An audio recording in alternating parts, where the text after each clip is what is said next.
Un país en guerra por las fronteras con Europa que interviene en una campaña electoral europea para favorecer a un candidato. El candidato gana y la justicia manda repetir las elecciones. A Europa le parece bien. Soy Juan Luis Sánchez.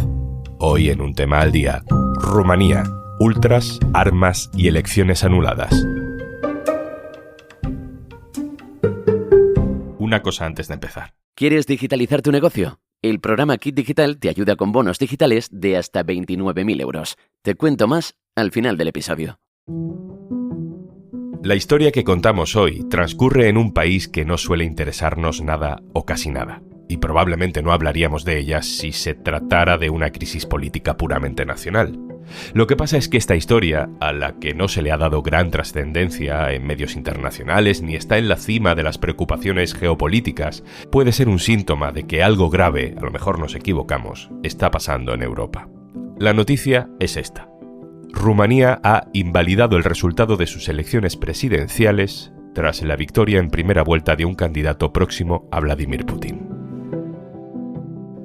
Esto sucedió en noviembre, hace ya unos meses. Elecciones presidenciales en Rumanía y, contra todo pronóstico, dicen los expertos, gana la primera ronda Călin Georgescu. Georgescu es un candidato de ultraderecha, al que las encuestas le daban un 5% de los votos días antes de la jornada electoral. Pero Georgescu ganó. El recuento dijo que le había votado el 23% de los rumanos y pasó a segunda vuelta. Pero cuando faltaban 2 días para esa segunda vuelta, el Tribunal Constitucional de Rumanía decide declarar nulas las elecciones, por injerencia extranjera, es decir, por injerencia de Rusia. Se ordenó repetir las elecciones que no se han celebrado todavía y se le ha prohibido a Georgescu volver a presentarse.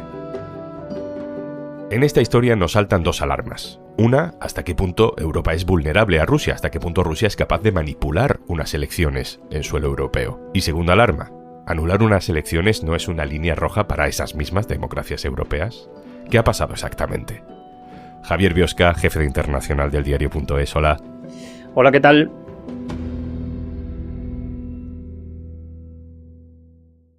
Biosca, esto de que un país de la Unión Europea anule los resultados electorales de una primera vuelta de elecciones presidenciales es delicado.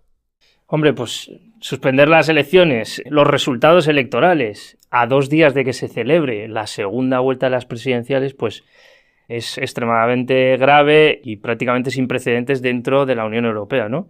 Y eso se suma además a que la decisión oficial del Tribunal Constitucional pues no justifica o no desarrolla muy bien los motivos por los que se cancelan unos resultados electorales, más allá de una frase en la que únicamente dice proteger el proceso democrático. Pero ¿cuál es la sospecha? ¿Que hubo fraude electoral, compra de votos, que se infló artificialmente ese 5% que decían las encuestas hasta el 23% porque se ha hackeado, se ha intervenido de alguna manera el sistema de voto de recuento?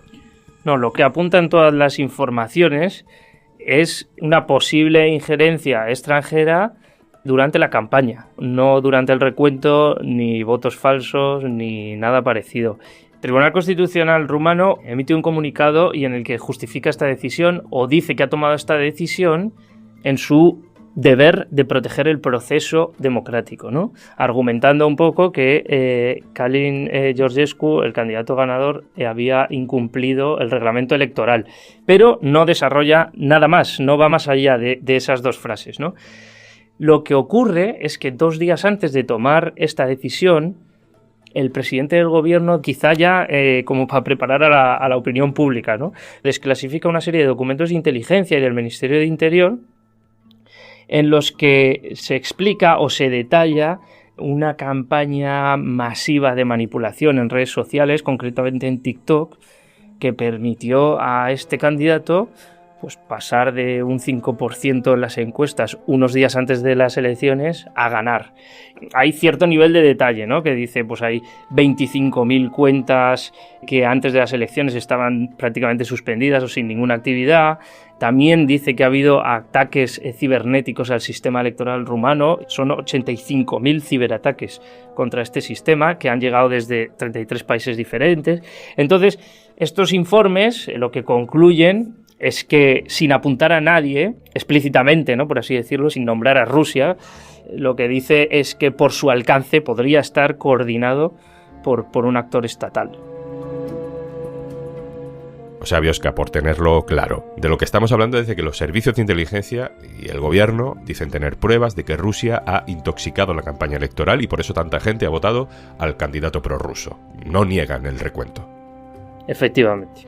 Además de lo que nos dices que se ha ido filtrando sobre este personaje Georgescu, creo que la propia reacción de Georgescu tras la cancelación de las elecciones revela de alguna manera la naturaleza del personaje, ¿no? ¿Qué ocurre después de la decisión del Tribunal Constitucional?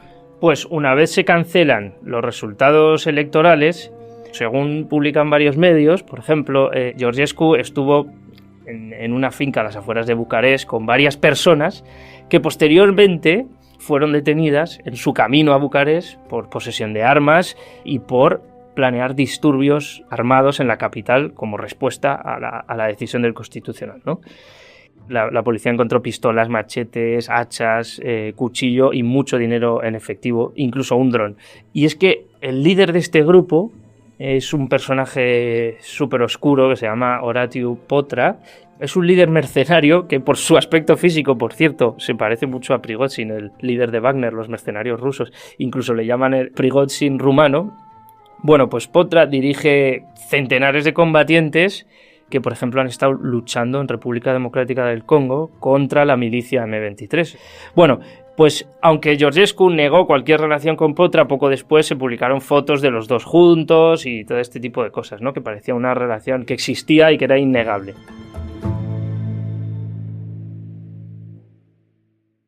Ahora vuelvo contigo, Biosca. Voy a saludar también a Camil Ungurenu, que es profesor de Teoría Política de la Universidad Pompeu Fabra y además conoce bien la realidad política social de Rumanía porque es su país. Hola, Camil. Hola, ¿qué tal? Camil, tú eres profesor de Teoría Política. Ayúdanos a entender cómo o qué justifica que un país democrático europeo de la Unión Europea anule los resultados de unas elecciones donde no hay votos falsos, no hay fraude en el recuento de papeletas, sino que lo que se argumenta es una manipulación de la campaña, que hay una injerencia extranjera que puede ser real, pero bueno, a lo mejor si es delito lo que hay que hacer es detener al presidente o detener al candidato o haber suspendido la campaña antes. Es todo muy delicado. Bueno, la respuesta no puede ser que compleja. Por un lado, sí que se ha parado a un candidato autoritario, a Călin Georgescu, que es un candidato que muy probablemente hubiera ganado las elecciones. Y lo que hizo de una manera muy polémica la Corte Constitucional fue básicamente orientar la manera en la cual se ha entendido la democracia en Rumanía hacia un modelo de democracia militante, como hay, por ejemplo, en Alemania, en Francia. Según ese modelo, las democracias se pueden defender en algunas circunstancias graves mediante las leyes en contra de movimientos extremistas. Entonces, la Corte Constitucional básicamente no ha simplemente aplicado la ley, sino ha hecho la ley en ese caso, manifestando, digamos, un activismo judicial casi sin precedente. Ahora bien, si se ha parado la deriva autoritaria, pues no, nada de eso. De hecho, ese tipo de decisiones puede agravar la situación, aún no lo sabemos. ¿Por qué? Porque les convierte a los extremistas en víctimas. ¿Y por qué también? Porque el problema no es simplemente jurídico, es político. Y aquí de lo que se trata de unas causas estructurales que son transversales, que alimentan ese tipo de autoritarismos. Estas causas estructurales existen, yo diría, en todos los países de la Unión Europea. ¿Podemos aprender algo desde el resto de Europa, ¿no?, en esto de parar posibles derivas autoritarias con riesgo de violencia en nuestros países, ¿no? Para cuando nos demos cuenta puede ser demasiado tarde, acabaremos tratando de justificar decisiones políticas judiciales como la del Tribunal Constitucional de Rumanía, que son problemáticas en tiempo y en forma. Sí, lo hizo fatal. Lo hizo efectivamente, anuló las elecciones cuando habían ya empezado, es decir, lo hizo muy mal. Y segundo, en términos de modus operandi, no lo comunicó bien. Es decir, una decisión tan grave hay que explicarla bien de cara a la sociedad. No se hizo bien. En términos, digamos, de puramente teórico, yo creo que se puede justificar el concepto de democracia militante. Creo que en situaciones graves no es antidemocrático que el poder estatal recurra a la ley para limitar las acciones de movimientos claramente extremistas violentas y tal. Eso al nivel de principios, ¿vale? Entonces, en el caso rumano es un poco complicado, porque es verdad que da la sensación de un acto, al menos en parte, autoritario. ¿Por qué? Porque fue tardío, la justificación no está claramente explicada, parece una justificación ad hoc. Así que se invoca, por ejemplo, la injerencia rusa, pero no se han desvelado hasta ahora las pruebas concretas de esta injerencia que es muy plausible. También hay que tener en consideración aquí una diferencia fundamental, y lo comento porque hay una confusión en algunas intervenciones en la prensa española de estos días.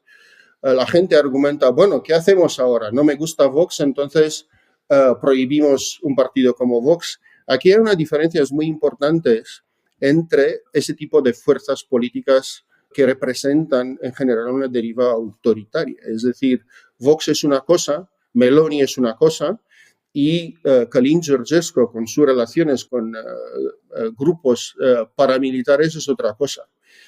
Hay que hacer estas diferencias y aquí los matices son de verdad importantes. Camil Ungurenu, profesor de Teoría Política de la Pompeu Fabra, muchas gracias. Bueno, de nada, muchas gracias a vosotros. Javier Biosca, vuelvo contigo para terminar. Es cierto que hay grandes asuntos sobre la mesa, ¿no? Desde Ucrania, Estados Unidos, aranceles, Gaza, Israel, pero no he visto que este tema haya sido muy prioritario para los portavoces y los debates políticos de la Unión Europea. No se ha sido crítico ni autocrítico con la gestión de la ultraderecha que ha hecho la justicia rumana, ni para hablar bien ni para hablar mal. A ver, es que Rumanía es un país clave en términos geopolíticos, ¿no? Por su situación en el mapa, ¿no? Pertenece a la antigua esfera soviética y ha pasado a ser miembro de la Unión Europea y de la OTAN. Y es más, marca la frontera oriental de estas alianzas, ¿no? Y hace frontera con Ucrania y además acoge en su territorio equipos militares clave del escudo antimisiles de la OTAN. Entonces, todo eso le convierte en un actor súper relevante que, a su vez, atrae un interés especial para Rusia, lógicamente, ¿no? En el otro lado diplomático tenemos a la Unión Europea, que sorprendentemente sí que ha pretendido mantenerse un poco al margen de todo esto y ha evitado criticar o alabar la decisión del Tribunal Constitucional rumano. Y de hecho, yo he estado en Bruselas estos días y cuando preguntabas, esquivan la pregunta y van un poco más allá y te saltan a Moldavia, que claro, no es país miembro de la Unión Europea. La injerencia de Rusia sí parece un poco más evidente y entonces están mucho más cómodos hablando sobre eso. Pero claro, es una decisión muy polémica y quizás mal justificada o poco justificada y por eso están evitando pronunciarse. Javier Biosca, compañero, muchas gracias. Gracias.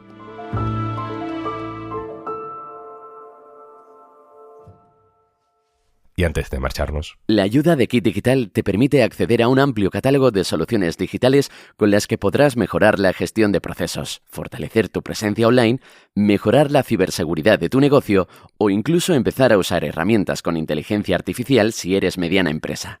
Empieza hoy mismo el cambio que tu empresa necesita. Infórmate en el 900 909 001 o en acelerapyme.es. Únete al cambio digital. Kit Digital es una iniciativa del Gobierno de España, gestionada por Red.es. Colabora Cámara de Comercio de España, financiado por la Unión Europea. Next Generation EU. Plan de recuperación. Gobierno de España. Esto es Un Tema al Día, el podcast del Diario.es. Si te gusta lo que hacemos, necesitamos tu apoyo. Hazte socio, hazte socia del Diario.es en el Diario.es/socio. El podcast lo producen Carmen Ibáñez, Marcos García Santonja e Izaskun Pérez. El montaje es de Pedro Nogales. Yo soy Juan Luis Sánchez. Mañana, otro tema.